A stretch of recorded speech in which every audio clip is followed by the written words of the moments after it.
Sveiki. Norėčiau papasakoti, kokios yra priežastys, dėl kurių mes pasirenkam netinkamus žmones draugystei arba partnerius. Kodėl netinkamus partnerius pasirenkam? Na, pagrindinė priežastis, sakysiu keletą priežasčių.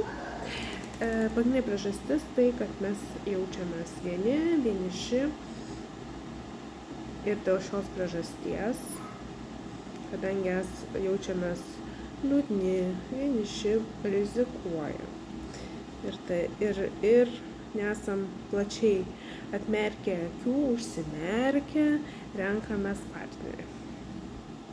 Tai vat, kadangi esam užsimerkę, nematom tokių įspėjimų, intuicijos, gal kažkas čia ne taip, per daug gerai, kad būtų gerai, arba